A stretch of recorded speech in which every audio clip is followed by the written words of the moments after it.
welcome back to another episode of Inside Access Control, sponsored by SIA. Very excited today to have Rob Douglas from BioConnect join me. Rob, I really appreciate you taking the time. Thank you. It's my pleasure, Lee. Absolutely. So I know you've been busy. I've watched some of your videos, and that you were early on the trade show, virtual trade show kick, which I really appreciate and commend you for taking that jump quickly. You pivoted pretty good on doing that, so I commend you for doing that. I thought what we'd do is, why don't you give us a quick background on yourself and the company, and then we'll dive into some of the topics that we discussed prior. 9/11 gave birth to an industry, and it's the biometric industry. And back at the time, I was a board member of a company called BioScript, which is the market leader in fingerprint recognition. And this whole industry of biometric for access control got started because of a need for higher protection of sensitive areas like airports. And not long after, I became the CEO of BioScript. And I remember in 2007 being at ISC West. Every year I go to ISC West. And for some reason, as I'm walking through the hallway this particular year, I thought to myself, my industry is never going to get it. And I'm going to do something about it. And what I was referring to at the time was everybody was focused on the selling of cards for access control and video surveillance. These two areas are really the profit engine of our industry at the time, and still is the case today. And I thought, we've got to get to a world of identity and trust of people getting into all aspects of physical facilities. And so not long after, I stepped down from BioScript after it was purchased by L1, and I decided to go start a company to solve this problem. And so I'm an example of somebody who went from being a professional CEO of a public company to do a startup, put everything on the line, all in favor of this ambition of bringing trust to physical access and physical access events so that we can have higher levels of trust, reduced fraud, higher security, and user simplicity. And that's really the journey that started BioConnect now 10 years ago. And we've certainly evolved in terms of our trust tools, but it's fundamentally the same problem. To give you an example is, do you know that you can actually go into all 7-Eleven stores with your HID card and replicate the card in 15 minutes in a local convenience store? And yet people are using these things as primary security to get into facilities. So there's a fundamental problem out there. We decided to make it our life's work. And I continue to be fascinated. I'm not even sure why I'm so fascinated by it, but I feel like this is a problem, and a problem worth solving and committing a lot of energy to. And so that's really the story. It's all actually connected to IC West. I think I've been to IC West now 15 years in a row. And I think, the industry has certainly evolved quite a bit since making that decision in 2017 or 2007. But there's a long way to go. We still have a lot of credentials that we're using out there to get into things that are really the weak link in the trust chain. And so that's maybe just a little bit of some of the internal motivation of why we started BioConnect. And the platform itself has been built to solve the problem of, how do I allow all these biometric innovations plug into one platform so that the world's access control systems can use them. And so today, 80% of the world's top access control systems are plugged into the platform. We just recently now integrated into 60% of the MFA, the multi-factor authentication solutions on the digital side, on the IT side. They're now plugged into the platform as well. And the whole basic idea is just allow more and more tools to be used instead of just a card, to provide higher levels of trust or authentication assurance as people get into and around facilities. Yeah, so talk to me a couple of things that you mentioned there.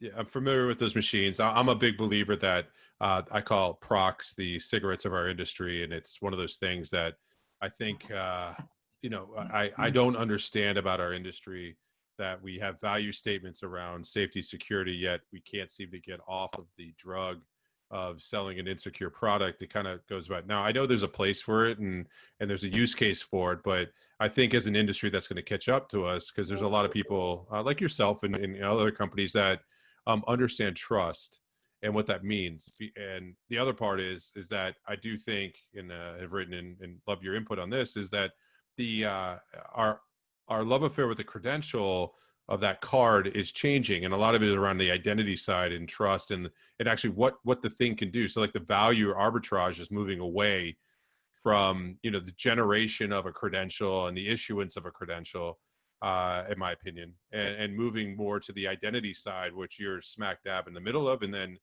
the what you do with it side, whether that's multi-factor, creating experiences, leveling up the assurance that might be there. That's where, in my opinion, the magic is going, as these physical structures become more, they act more like logical structures.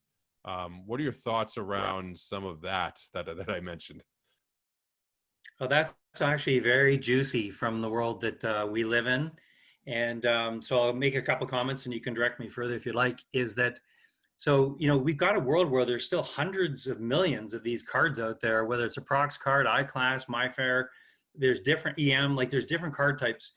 The problem, of course, is that to upgrade to something else requires a rip and replace. You've got to actually physically make infrastructure changes to access control.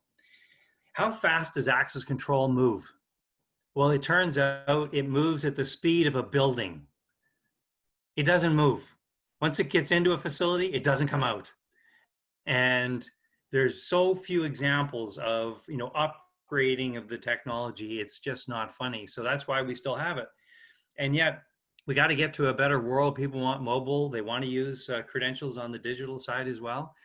And they also want to be able to have flexibility that depending on the threat level, they want to use different levels of authentication. You see, the problem with a card reader and card is once it's mounted on the wall, you're stuck to that credential for 8 to 10 years. I mean, threats are moving around the enterprise continuously. And so you've got to be able to create a threat model. Just like we have threat models on the digital side, we need threat models on the physical side. Like you mentioned, logical, it's like logical. Exactly.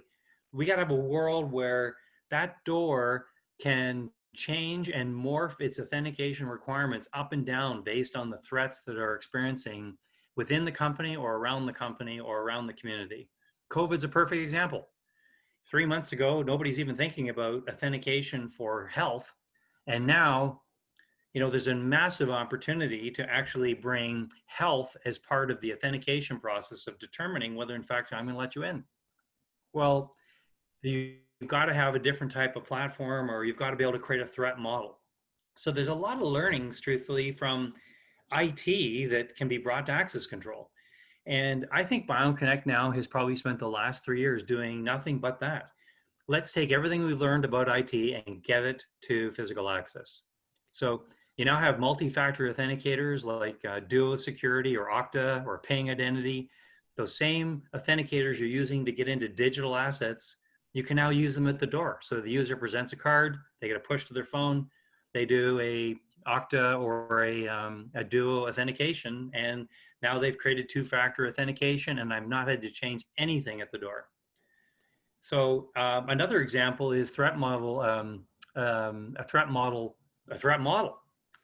So BioConnect has now built a threat model authentication platform for physical access. So you've got like, if you remember back when 9/11 happened, the US government created 5 threat levels from green through to red. Well, we actually now have 5 threat levels around COVID. And so we've actually built an authentication threat model based on those 5 color codes to allow the enterprise to pick different levels of authentication based on the risks that exist around the enterprise at that moment in time. Yeah, what's interesting there is a couple things on that side is that something I've been talking about, and I'd like your input on it, is that what you're talking about, though, is a different reality than a lot of what our industry is used to or wants it to be in a lot of cases. Like, I feel like you've got two groups within our industry that some are faced backwards, if you would, based off of older technologies where they are, and it's sort of a milk run type approach. And then you have an entire group of people focused on the other side. And whether it's a forcing function that's going to happen, I don't know what it's going to be, but it sounds to me like we need a new shared reality, as well as it's not only just from a technical standpoint, but it sounds like a new shared reality on the size of the marketplace that we could have, and you know, and bringing in new different technologies. That it's not like biometrics aren't just based off of, in my opinion, as an alternative to a reader. What you're talking about is an entire different use case around data mining and visualization, and the ability to make systems dynamic instead of them being sort of, set and forget binary type, where, the first time you set it up, the only thing that it ever does after that is just, change who can come in and who can't come in, but it's not dynamic in a lot of ways, right?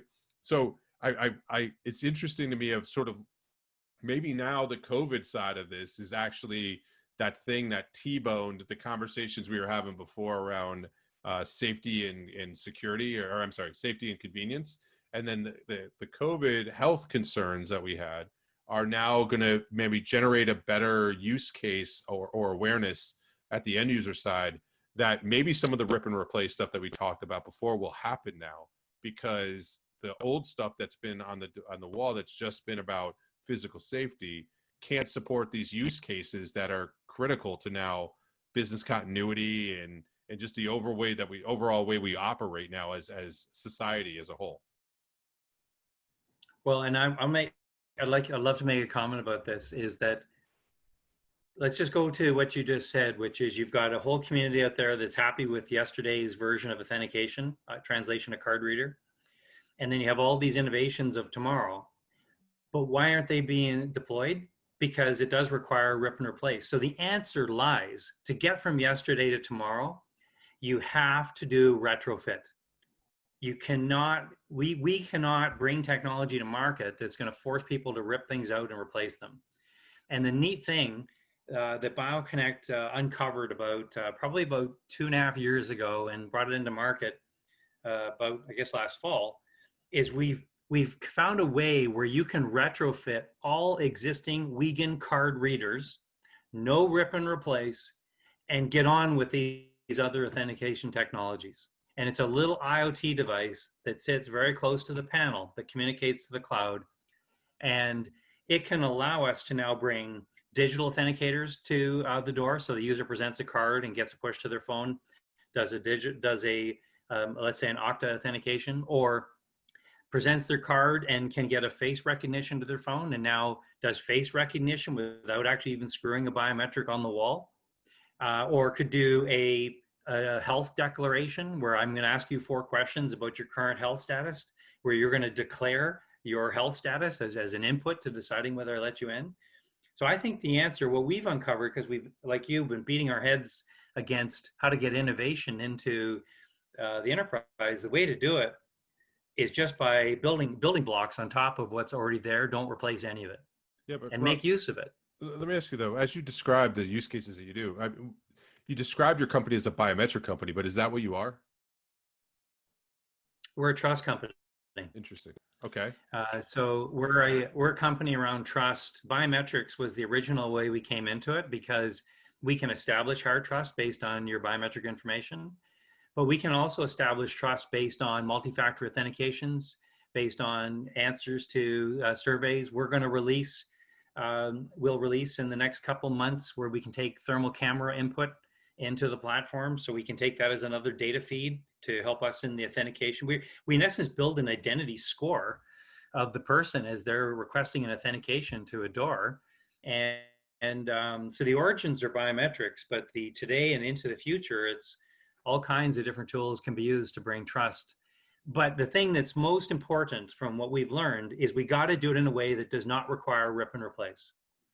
And that is the thing that's just sort of turned everything in a completely different mode for us, so that like an enterprise today can light up 4 doors to use these technologies in 20 minutes. This little IoT device can do 4 doors at a time, and then you can plug into the service, and now you can have these other authentication options available to you. And so it seems to me the whole trick is, how do you do it to make it simple? How do you make it secure? How do you make it private, including, all of the personal information must remain on-prem, cannot go to the cloud. So we've solved that problem also. And yet, how do you take advantage of what the cloud can offer and what mobile can offer to allow higher levels of authentication? And so, yeah, we see ourselves in the business of creating trust. I love that. So to wrap up, because I could talk to you all day long about this, and maybe we'll do another session where we could talk about more about the trends on that side, because I do think you're on the front end of what is the phase changes that are happening. If somebody wants to find out more information, what's the best way to do that? Well, I'll give them two ways, and I'll make a comment. Two ways is bioconnect.com. And if they want to reach out to me directly, my email is rdouglas@bioconnect.com, or you can reach me in LinkedIn. And one of the things I want to offer to your listeners is that we're looking for ASP partners, authorized service providers. So we work with a large network of systems integration firms through the access control manufacturers. And this solution called B-Link that I'm referring to, is a subscription service. So for all of those firms out there who want to build another RMR revenue stream to help them scale out the other side of COVID, we have something for you. And this is a simple, well-priced, great value for security that creates an RMR revenue stream for the systems integration and dealer community. You can see full details on our website. We're accepting and reviewing. We've got a criteria as we look at the partners to join this particular program. But we know as an industry, RMR is like the sacred area of financial success for the integration community. This is a great way to go and expand their RMR for their future and help them dig out from the other end of COVID.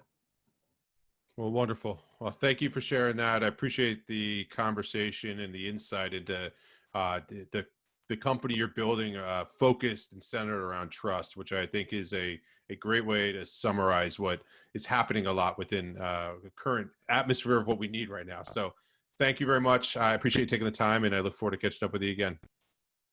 My pleasure. Thank you, Lee, for the opportunity.